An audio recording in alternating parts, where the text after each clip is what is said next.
کیا گالی دینا گستاخوں کو اللہ اور اس کے رسول اور صحابہ کی سنت ہے؟ بعض علماء بڑے وثوق سے یہ دعویٰ کرتے ہیں کہ گستاخوں کو گالی دینا ثواب ہے بلکہ سنت ہے۔ وَلِعَوْذُ بِاللَّهِ تَعَالَى اِنَّا لِلَّهِ وَإِنَّا إِلَيْهِ رَاجِعُونَ۔ میں پہلے تو یہ تصدیق کرتا ہوں کہ ایسا ہی ہے، ہمارے معاشرے میں ایسے علماء کی بھرمار ہے جو یہ سمجھتے ہیں کہ اللہ اور اس کے رسول صلی اللہ علیہ وآلہ وسلم کے مخالفین کو اور گستاخوں کو، جن کو وہ گستاخ سمجھ رہے ہیں، کیونکہ جن کو وہ سمجھ رہے ہیں وہ ان کو بھی گستاخ ہی سمجھتے ہیں، اپنے زوم میں گالی دینا جو ہے یہ اللہ اور اس کے رسول کی سنت ہے، نعوذ باللہ۔ اور اس کے اوپر وہ کافی لیم ایکسکیوزز اور دلائل بھی لے کے آتے ہیں۔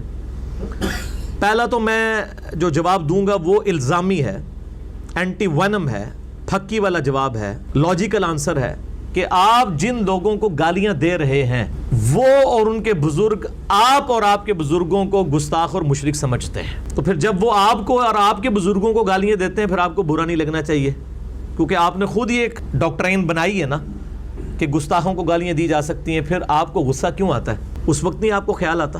تو جب آپ لوگوں کے بزرگوں کو اس طریقے سے گالیاں نکالیں گے، ایک تو ہے علمی طریقے سے اصلاح کرنا، وہ تو ٹھیک ہے، لیکن سورۃ الانعام میں آیا ہے، اللہ تعالیٰ فرماتا ہے کہ لوگوں کے جھوٹے معبودوں کو گالیاں مت دو ورنہ وہ تمہارے سچے معبود کو بھی گالیاں دیں گے بغیر علم کے۔ علمی رد آپ کریں، وہ تو اللہ کی سنت ہے، نبی علیہ السلام کی سنت ہے، صحابہ کی، اہل بیت کی سنت ہے۔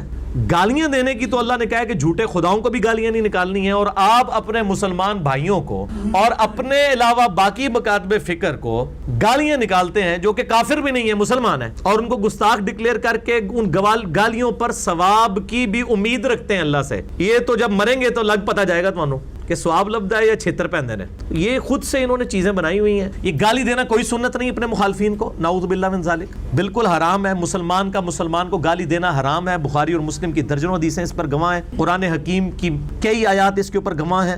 باقی یہ جو انہوں نے دلائل پکڑے ہوئے ہیں وہ بالکل اس طریقے سے نہیں ہے جیسا یہ پیش کرتے ہیں۔ مثال کے طور پہ کہتے ہیں جی اللہ کی سنت اس طرح ہے کہ اللہ تعالیٰ نے فرمایا تبت یدا ابی لہب وتب، کہ ابو لہب کے ہاتھ ٹوٹ جائیں اور وہ تباہ و برباد ہو گیا۔ وہ کہتے ہیں دیکھیں اللہ تعالیٰ نے ابو لہب کو گالیاں دی ہیں۔ ان کو شرم بھی نہیں آتی ہے کہ یہ اپنے فرسودہ عقیدے کو ثابت کرنے کے لیے اللہ کے اوپر جھوٹ باندھ رہے ہیں، اس میں گالی کون سی ہے؟ یہ تو بددعائیہ کلمات ہیں۔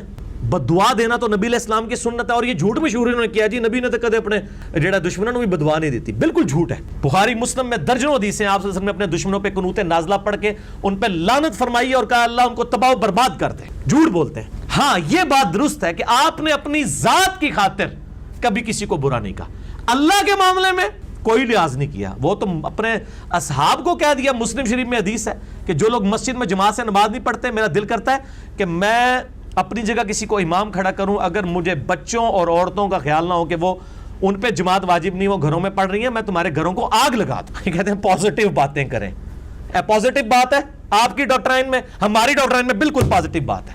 اللہ کے احکامات کے معاملے میں ایسا ہی ہوگا۔ بخاری مسلم دونوں میں حدیث ہے، ایک فاطمہ نامی عورت نے چوری کی، اس کی چوری کی شکایت نبی علیہ السلام کو، اس کی سفارش کی گئی کہ اس کو چھوڑ دیا جائے، یہ ذرا اعلیٰ خاندان سے ہے۔ آپ علیہ السلام ممبر پہ چڑھے اور آپ نے فرمایا حمد و صلات کے بعد کہ تم سے اگلی قومیں اسی لیے برباد ہوئیں کہ ان کے اشرافیہ کے لیے اور قوانین ہوتے تھے اور غریب لوگوں کے لیے اور ہوتے تھے۔ اللہ کی قسم میری بیٹی فاطمہ بھی چوری کرتی، میں اس کے بھی ہاتھ کٹوا دیتا۔ اللہ کے معاملے میں مجھے سفارش کرتے ہو؟ نبی علیہ السلام سخت ناراض ہوئے۔ اللہ کے معاملات کے اندر کوئی ایسا مسئلہ نہیں ہے، وہ اسٹرکٹلی اپلائی ہوں گے۔ ان تمام چیزوں کے باوجود نبی علیہ السلام نے کبھی گالی نہیں دی ہے، نہ اللہ نے کبھی۔ تو یہ تبت یدا ابی لہب وتب میں تو بددعا ہے، اس میں گالی کون سی ہے جی؟ کسی کو کہا جائے تیرے ہاتھ ٹوٹ جائیں گے، اس کو گالی ہے؟ ان کو اردو نہیں آتی ہے، جھوٹ بولتے ہیں۔ اسی طریقے سے وہ کہتے ہیں خالد ابن ولید کا باپ تھا، ولید ابن مغیرہ، وہ گستاخ رسول تھا، تو قرآن پاک میں سورۃ القلم میں اس کے بارے میں آیا بعد ذالک زنیم، اللہ تعالیٰ نے فرمایا کہ یہ جو ہے اس کی اصل میں خطا ہے۔ اس کے خیر دو معنی کیے ہیں، علماء میں اختلاف ہے، چونکہ اکثریت اس طرف ہے لہٰذا میں اس بحث میں نہیں پڑھتا کہ اس کا معنی کیا ہے، میں انہی کا معنی مان لیتا ہوں کہ اللہ تعالیٰ نے فرمایا کہ جو یہ خالد ابن ولید کا جو باپ ہے رضی اللہ تعالیٰ عنہ، وہ تو مسلمان ہو گئے تھے، ان کا باپ ولید بن مغیرہ، اس کی اصل میں خطا ہے، یعنی یہ آؤٹ آف ویڈ لاک پیدا ہوا ہے، یہ حلالی نہیں ہے۔ تو اس لیے آپ دیکھتے ہیں نا وہ گالیاں دے رہے ہوتے ہیں، وہ کہتا ہے نہیں گستاخ رسول تے ہوندے ہی رامی ہے۔ یہ سٹیٹمنٹ ان کی غلط ہے۔ ان کو کہنا چاہیے کہ گستاخ رسول اگر ساڑھے فرقے دا ہوئے گا تو وہ حلالی ہوئے گا، آپ کے فرقے کا ہوگا تو نہیں بھی ہوگا تو حرامی ہوگا، یہ کہیں۔ تو اس کا مطلب ہے ان کو نہ کوئی اللہ سے دلچسپی ہے نہ نبی علیہ السلام سے. اور ضروری نہیں ہے کہ جو گستاخ رسول ہے وہ ضروری حرامی ہوگا, نعوذ باللہ من ذالک. وہ تو اللہ نے وحی کے ذریعے بتا دیا. آج کوئی کسی کے بارے میں کلیم کر سکتا ہے, بلکہ جو شخص دوسرے کو حرامی کہہ رہا ہے نا, وہ بھی اپنے بارے میں کلیم نہیں وثوق سے کر سکتا کہ وہ خود بھی حلالی ہے کہ نہیں. یہ تو اللہ اپنے نبی کو غیبی خبر دے سکتا ہے, اور تو کوئی شخص کلیم نہیں کر سکتا کسی کے بارے میں کہ وہ حرامی ہے یا حلالی ہے. ان کا فرقہ چھوڑ دے تو وہ فرقہ چھوڑتے ہی حرامی ہو جاتا ہے, اسی وقت واپس آ جائے تو حلال ہونے کا سرٹیفکیٹ دے دیتے ہیں. اسی سے اندازہ لگا لیں ان کے جعلی جو دعوے ہیں وہ کس طرح چینج ہوتے ہیں. ورنہ اگر کوئی حرامی ہے وہ حلالی نہیں مان سکتا, حلالی حرامی نہیں. لیکن آپ ان کا فرقہ چھوڑیں تو آپ حرامی ہیں, آپ فرقے واپس آ جائے پھر حلالی ہو جائیں گے. مسئلہ نمبر 71B, انڈیا اور پاکستان کے بزرگوں کی 19 گستاخانہ عبارات کا تحقیقی جائزہ. اس میں میں نے جو ہے نا وہ یہ ساری چیزیں گنوائی ہیں. میں نہیں کہتا ہوں کہ گستاخ رسول ہے تو وہ حرامی ضروری ہوگا, کسی کو تعویل کی غلطی بھی لگ سکتی ہے, بہرحال گستاخی کو گستاخی کہیں گے, اس کا کوئی لحاظ نہیں کریں گے. کوئی سنت نہیں ہے جی بعد ذالک زنیم سے دلیل لینا, بالکل جعلی دلیل لے رہے ہیں.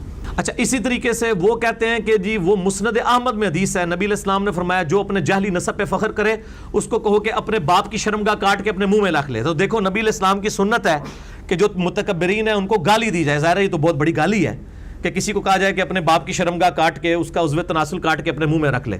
لیکن یہ حدیث ہی جعلی ہے. یہ مسند احمد کی حدیث جو ہے اس میں حسن بصری مدلس ہیں اور ان سے روایت کر رہے ہیں اور سما کی تصریح نہیں ہے. میں تو اکثر لیکچرز میں یہ کوٹ کرتا ہوں, بلکہ ویڈیو میں دکھا چکا ہوں کہ یہ روایتی بالکل کمزور ہے, نبی علیہ السلام کے اوپر جھوٹ باندھا گیا. بخاری اور مسلم کی حدیث ہے. ابو سعید خدری کہتے ہیں کہ نبی علیہ السلام میں کنواری لڑکیوں سے زیادہ شرم و حیا تھی. جس میں کنواری لڑکیوں سے زیادہ شرم و حیا ہو وہ اس طرح کی لینگویج استعمال ہی نہیں کر سکتا. پھر قرآن حکیم میں وَإِنَّكَ لَعَلَىٰ خُلُقٍ عَظِيمٍ, آپ اخلاق کے بلند ترین درجے پر ہیں. اس طرح کی ولگر گفتگو تو آپ صلی اللہ علیہ وآلہ وسلم کر ہی نہیں سکتے. اسی طریقے سے یہ کہتے ہیں کہ جی وہ صحیح بخاری میں حدیث ہے صلح حدیبیہ کے موقع پر, اور میں نے بھی لیکچر میں کئی دفعہ کوٹ کی ہے کتاب الشروع چیپٹر کے اندر صحیح بخاری کے اندر صلح حدیبیہ والے میں, کہ حضرت ابوبکر صدیق رضی اللہ تعالیٰ عنہ جو ہے وہ جب سہیل ابن عمرو آیا تھا وہ بار بار اپنا ہاتھ نبی علیہ السلام کی داڑھی کی طرف کرتا تھا, گفتگو کر رہا تھا, تو حضرت ابوبکر کو غصہ آیا اور انہوں نے کہا کہ جاؤ تم لات اور منات کی شرم گاہیں چاٹو جا کے. تو کہتے ہیں دیکھو حضرت ابوبکر نے جو ہے وہ گستاخ رسول کو گالی دی اور اس کو کہا کہ اپنے بزرگوں کی شرم گاہیں جو ہے وہ اپنے بتوں کی جا کے چاٹو. ہم یہ کہتے ہیں کہ اس طرح کی گستاخیاں جب ہم آپ کے بزرگوں سے ثابت کر دیں گے تو کیا آپ ہمیں اجازت دیں گے کہ ہم آپ کو کہیں کہ اب آپ جا کے چاٹیں ان کی شرم گاہیں؟ پہلے تو یہ الزامی جواب ہے, کہیں نہیں ہم تو ان کو گستاخ ماننے کے لیے تیار نہیں ہے. تو آپ جن کو باقیوں کو گستاخ کہہ رہے ہیں وہ آپ کے پاس اتھارٹی ہے. انڈیا پاکستان بنگلہ دیش کا تو ماحول یہ ہے کہ یہاں پہ کروڑوں لوگوں کا یہ عقیدہ ہے کہ اگر آپ ان کے سامنے کہہ دیں کہ نبی علیہ السلام انسان تھے ایز اے اسپیشیز, مرتبے کی بات نہیں ہو رہی, اسپیشیز کی, نو کی, تو کہتے ہیں آپ گستاخ رسول ہیں. اس جہل قوم کے اندر آپ لوگوں کو کہیں گے کہ گستاخ رسول کو قتل کر دو اور ہاتھ میں کلاشنکوف اٹھا کے تو اڑا دو, جس میں ہر بندہ اپنی ڈاکٹرائن میں دوسرے کو گستاخ رسول سمجھتا ہے. یہ رسک لیا جا سکتا ہے؟ Not at all. یہ عام آدمی کا کام ہی نہیں ہے, اور معذرت کے ساتھ علماء کا بھی کام نہیں ہے, کیونکہ علماء اپنے فرقہ والوں کو کہیں گے. آپ دیکھ لیں وہ معاملہ ہوا جنید جمشید صاحب کا بھی اور ڈاکٹر عامر لیاقت صاحب کا بھی. ایک فرقے کے پارٹی نے کہا اس کی توبہ سچی ہے, دوسرے نے کہا دوزیدی فراڈ ہے, اودی سچی ہے. تو یہ توبہ بھی نہیں ماننے کے لیے تیار ہوتے ہیں, ان کے اپنے معاملات ہیں.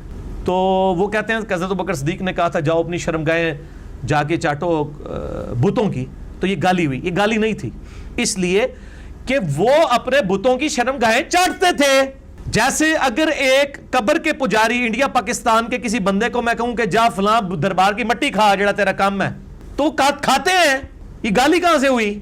اور پنجاب میں تو آپ کو پتہ ہے کہ ایک مزار بھی ہے, ہائے آسپے ہو سارے جی, وہاں پہ جناب پوری آپ سمجھیں کہ نا وہ رسیاں لٹکائی ہوئی ہیں اور اس کے اوپر جو ہے وہ نعوذ باللہ انہوں نے جو ہے وہ شرمگاہیں بنا کے لٹکائی ہوئی ہیں ہزاروں کی تعداد کے اندر. ہاں پنجاب ہمارے پاکستان میں مزار موجود ہے, اور اس کا نام بھی وہی ہے جو پنجابی میں اس کو کہا جاتا ہے نا, وہ علی سرکار انہوں کا نام ہی جے.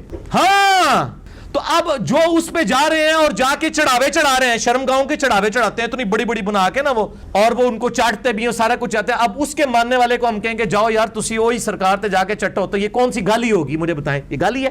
تو حضرت ابوبکر صدیق نے کوئی گالی نہیں دی. یہ دھوکہ دینا بند کرو. پوری قوم کو بت بنایا ہوا ہے انہوں نے.